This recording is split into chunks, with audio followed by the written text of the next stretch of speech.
साईं सपने चैनल में आपका हार्दिक स्वागत है, हार्दिक अभिनंदन है। साईं सपने चैनल से हमेशा ये दुआ मांगी जाती है कि सबके सपने को साकार करे, सबका जीवन बनाए, सबको स्वस्थ रखे, प्रसन्न रखे।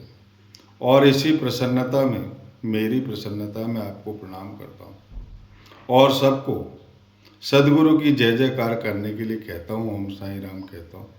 जो भी आपके सद्गुरु, उनकी एक निष्ठ भक्ति कीजिए। कहते हैं कि गुरु का संबंध जन्म जन्म से रहता है। मैंने 20 साल की उम्र में गुरु जी को जाना, साईनाथ महाराज को 20 साल की उम्र में। 20 साल की उम्र में प्रभावित हुआ, लेकिन साईनाथ महाराज से मेरा जन्म जन्म का मुझे ऐसा प्रतीत होता है, अनुभव के कारण प्रतीत होता है। मेरा जन्म हुआ, मेरे माता पिता किस्सा बताते हैं, बड़े अद्भुत लीला है प्रभु की। सात्विक प्रवृत्ति का हमारा घर था, जगन्नाथ जी की पूजा की जाती थी। मेरे पिताजी ईश्वर भक्त थे, धार्मिक थे, हमेशा राम राम उनके मुख में रहता था। जब मैं 4 माह का हुआ तो एक बीमारी ने मुझे घेर ली। बचपन में निमोनिया डिब्बा होता रहता है बच्चों को, उसी निमोनिया का मैं शिकार हो गया। पहले अपने आप ठीक हो जाते थे लोग, और उस गांव में कोई डॉक्टर नहीं था, क्योंकि दूरस्थ अंचल तक ग्रामीण क्षेत्र था, सड़कें बनी नहीं थी, यातायात के कोई साधन नहीं थे, गांव में कोई डॉक्टर नहीं था। नीम हकीमों को मुझे दिखाया गया। किसी ने बोला कि अलसी की लेप लगाओ, किसी ने बोला कि भाप से सिकाई करो, किसी ने बोला कि अकोना के पत्ते, अकाऊ के पत्ते बांध दो। तरह तरह के इलाज किए गए, पान के पत्ते बांधे गए, लेकिन निमोनिया बढ़ते ही गया। निमोनिया की जो बीमारी है वो बढ़ती गई। प्राण पखेरु उड़ने ही वाले थे। माँ बड़ी व्याकुल हो गई थी, उसके आंखों में अश्रुधारा बहती थी, क्योंकि माँ और बेटे का बड़ा प्रेम होता है। जो जन्म देता है उसे बहुत तकलीफ होती है। उसका बच्चा अगर बीमार पड़ जाए तो उसे ये लगता है कि मेरा सब कुछ, क्योंकि माँ बच्चे की तकलीफ जानती है, माँ से बेहतर कोई नहीं जानता। पिताजी भी बड़े तकलीफ में थे। उन्होंने बोले कि कोई इलाज नहीं हो रहा है। दैविक उपचार करने के लिए गांव के देवी देवता को मनाया गया, तो भी निमोनिया बंद नहीं हुआ। आखिर में पड़ियार को बुलाया गया। पड़ियार ने देखा कि पसली बहुत चल रही है, गरम सलाखें करवाई और मेरे माता पिता के सामने पसली पर सलाखें रख दी गई। निमोनिया की तकलीफ अलग और पसली जब जला दी गई उसकी तकलीफ अलग। ऐसी तकलीफ बढ़ गई, माता पिता मेरे तड़प गए। घनघोर बरसात हो रही थी, डॉक्टर लाने के लिए 2 मील दूर जाना पड़ता है। बीच में एक नदी थी। पिताजी को रहा नहीं गया। ईश्वर भक्त राम राम का जाप करते थे। उन्होंने ये किस्सा मुझे बताया है, वही बताते रहते थे कि तेरे साथ जीवन में ऐसी घटना। और वो चले गए डॉक्टर को लाने। नदी में पानी अधिक था, उनको तैरना भी आता था, लेकिन गले भर पानी में वो निकल गए। इसके बाद नदी में बहुत बाढ़ आ गई। डॉक्टर से उन्होंने निवेदन किया कि चलो मेरे बच्चे को बचा लो, कुछ भी करो, चलो आप।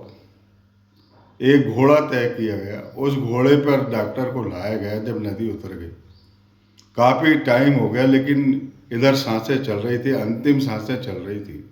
प्राण पखेरु उड़ने वाला था और डॉक्टर आ गया। पड़ियार ने, गांव वालों ने मुझे पानी पीने के लिए मना कर दिए थे, और सलाख से जो पसली दागी गई थी उसके बारे में डॉक्टर ने बहुत चिंता जाहिर की और अच्छा नहीं कहा। जिन लोगों ने भी ये कृत्य किया अच्छा नहीं है।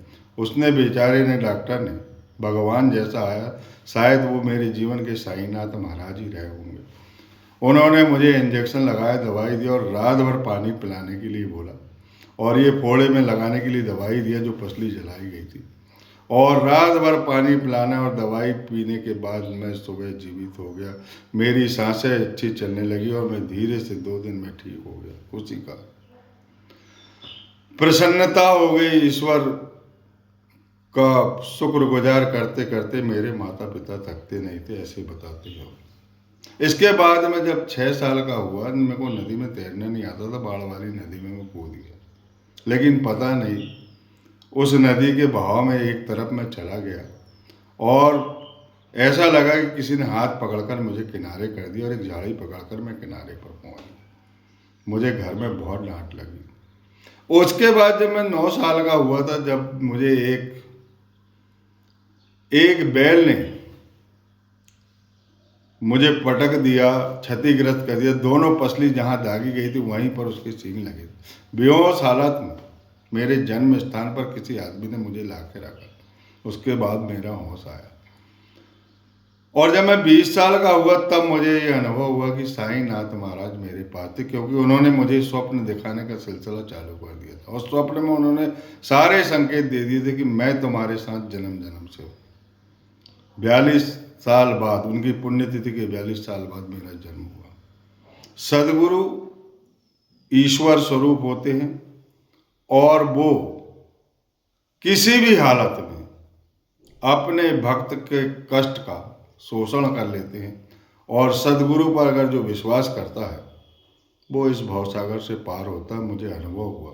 ये मैंने अपने बचपन की कथा बता दी, जो मेरे माता पिता बताते थे। आज जब भी बताते थे उनकी आंख से आंसू बहते थे। इसीलिए मैं कहता हूँ, चाहे कितनी भी तकलीफ हो जाए, चाहे कितना भी संकट हो जाए, सदगुरु को पता रहता है कि मेरा भक्त संकट में है।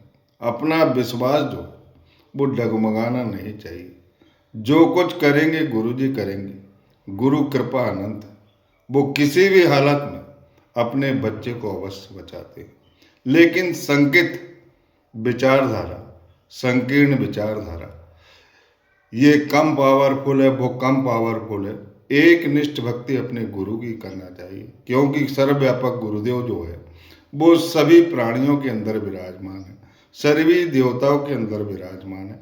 आप कहीं भी जाओ, किसी भी धाम में जाओ, अपने ही गुरु के दर्शन पाओ। इसे एकनिष्ठ भक्ति कहते हैं। इससे शक्ति आती है, एकाग्रता आती है, ध्यान प्रगाढ़ होता है, विश्वास दृढ़ होता है, निष्ठा और धैर्य जो है वो बढ़ते जाता है और भक्ति बढ़ती जाती है और वो सारे संकट हटते जाते हैं और आप भवसागर पार होते जाते हैं और अंत में मोक्ष प्राप्त होता है। ऐसा विश्वास, एक निष्ठ विश्वास अपने परम पिता सत्ताधारी सदगुरु से ही करना चाहिए। वही ईश्वर।